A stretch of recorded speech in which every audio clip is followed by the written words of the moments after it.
What's up guys, it's me Jeremy. So the assassin reworks have been up on the PB for a couple of days now, and of course people are starting to figure them out a little bit better, and there's a lot of stuff floating around, but there's definitely still tons of just really interesting bits of information and specific changes and just interesting quirks that aren't really public knowledge yet, so we've decided to throw together a list of just random facts about the assassin reworks in general that hopefully will tell you something new about them that you haven't heard before.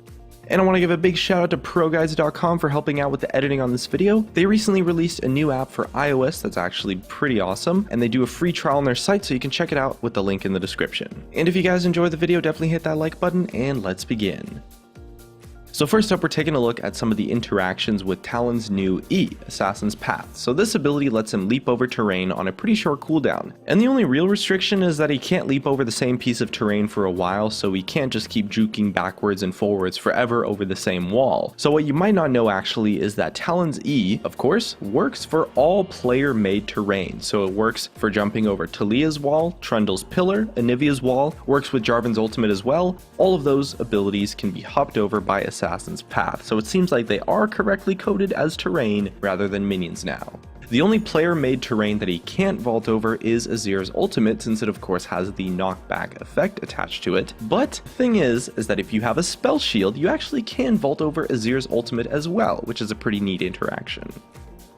So for the next thing, it was something that was kind of random, but I thought it was just really cool. So for you PvE players amongst you, you guys are going to know that Rengar was definitely disabled pretty quickly after the Assassin update was patched in on the PvE. Although, since no one really got the chance to play him before he got disabled, a lot of people probably might not have known why he actually got disabled on the PvE. But the thing is that he had a bug where his laugh emote would actually trigger his empowered W an infinite number of times. So we actually have some footage showing the bug in action provided by Surrender at 20, and you can see every time Rengar goes to use his laugh emote, he just casts his empowered W over and over again, dealing a ton of damage and potentially healing an infinite amount too if people were actually damaging you. I don't really know what happened in the code to make this possible, but this bug is actually just so crazy. It was hilarious.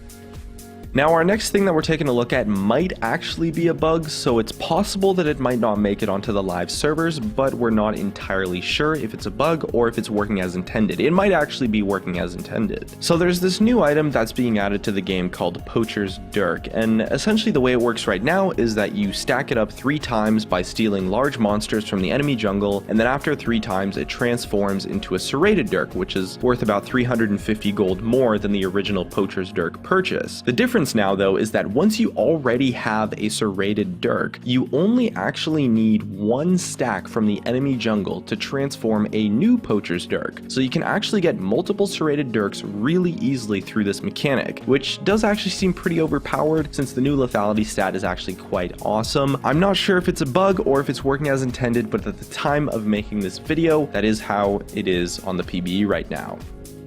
So our next thing we're taking a look at is the actual math values of the new stat that's coming to League of Legends lethality. So it's the replacement for flat armor penetration, and with Riot's explanations, they've been kind of vague on what this stat actually does. So just so you guys know, 1 point of lethality is actually equivalent to 0.4 points of flat armor penetration, plus an extra 1/30th of flat armor penetration per the target's level. So it's kind of complicated, but essentially items that give you 20 lethality are therefore giving you 8 flat armor penetration plus 2/3 of a flat armor penetration per the target level.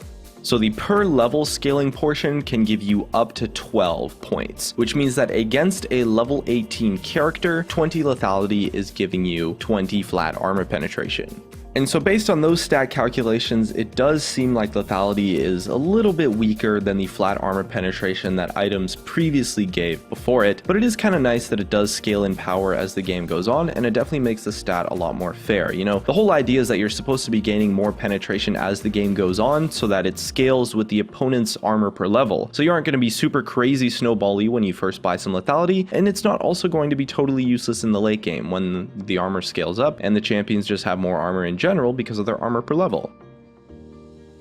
So the next thing we're taking a look at is just some of the new mechanics with Katarina and just like the quirks and the nuances of Katarina's new abilities for you advanced Katarina players out there. Specifically starting with her shun pose. So originally shun po on Katarina would always put you behind the target, which kind of gave people an idea where Katarina was going to jump to in order to catch her out when she started to engage. So it was a very predictable location of where you would actually shun po to before the rework. But with the new rework of Katarina, shun po will now jump Katarina to anywhere around a unit, and the player actually has control over where that's going to be despite the lack of any range indicator or anything like that. So it's actually controlled by the player's mouse offset relative to the target. So if you have your mouse on one side of the target when you shun po to them, it's going to cause your shun po to land on that side, or the same for the other side. Alongside that, the area of effect damage from picking up a dagger is based on when you pick it up, not where the dagger is actually itself, so you can kind of plan where you want the area of effect of the dagger to actually hit. Another cool feature of the Katarina rework is that her Q bouncing blade will always drop a dagger 350 units behind the first target you hit, and it also always takes the same amount of time to bounce to get to the ground after the first hit. So the idea here with this is that you won't be punished for bouncing the dagger to multiple people, and everyone kind of has a bit of an idea where she might be able to shun po to after throwing out her Q. Shun po's all around just a better ability than it used to be, although it now does have a very short cast time of 0.075 seconds before the blink actually happens, so it is very slightly slower than it was before, so you do have to be a little bit more careful with your timing, but it's still pretty fast in general.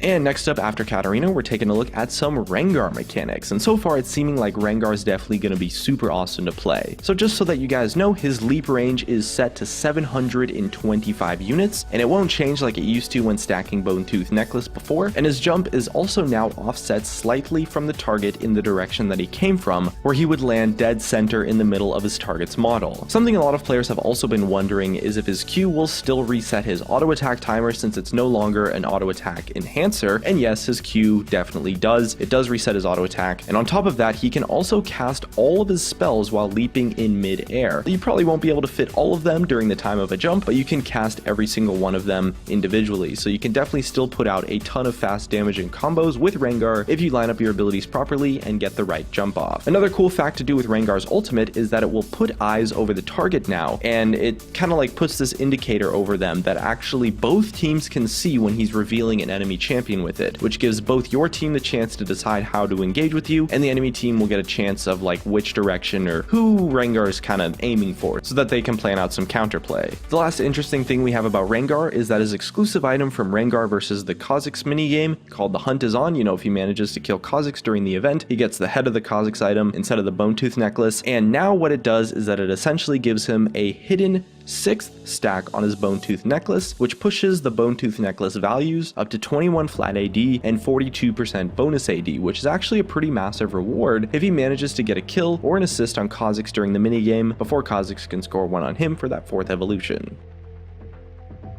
And since we're busy covering a bunch of the mechanics and just tricks of some of the newer champions, might as well keep going, and we're talking about LeBlanc. So first up, with LeBlanc's new rework, her passive that gives you the mark when you hit someone with an ability has a 1.5 second delay exactly before you can trigger the mark for bonus damage. So definitely you're going to have to get used to that 1.5 second delay. But also something that's kind of interesting is that proccing the mark doesn't actually count as an attack or spell for Thunderlords. So you can't actually trigger Thunderlords with 2 abilities in your passive, despite having some similar interactions like that on different champions. LeBlanc's Distortion on W has also already had a bit of a buff because the dash speed was reduced on the live servers, where now in the rework the dash speed of her W is back to the pre-nerf speed. But it does come at a cost though, because there's now a brief delay of about 0.3 seconds before you can actually blink back to your W. So you can no longer just instantly blink back. And our last thing about LeBlanc is just some stuff with her ultimate. So first up, her ultimate doesn't actually have its own animation, so your opponents can't see it's coming unless they're going to anticipate what you're likely to use it for.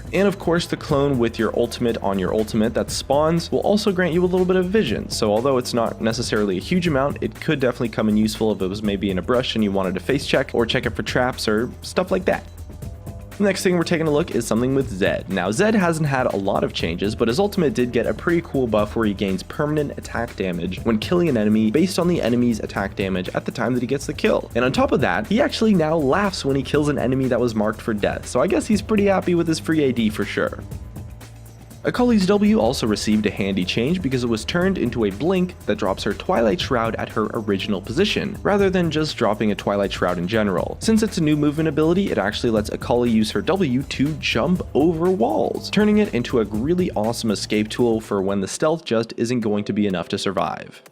Anyway, that just about wraps up our list for some random facts that I thought were pretty cool about the new Assassin reworks. Hopefully you guys found something useful or just interesting or cool that you didn't know before, since a lot of these changes and updates and kind of like the quirks and the nitty-gritty stuff weren't all that clear, and it can definitely take a lot of time to learn all the ins and outs when Riot changes champions like this so drastically. Either way, looks like that's gonna be it for me. If you guys enjoyed the video, drop a like, subscribe if you want. Thanks for watching, and I'll see you guys next time.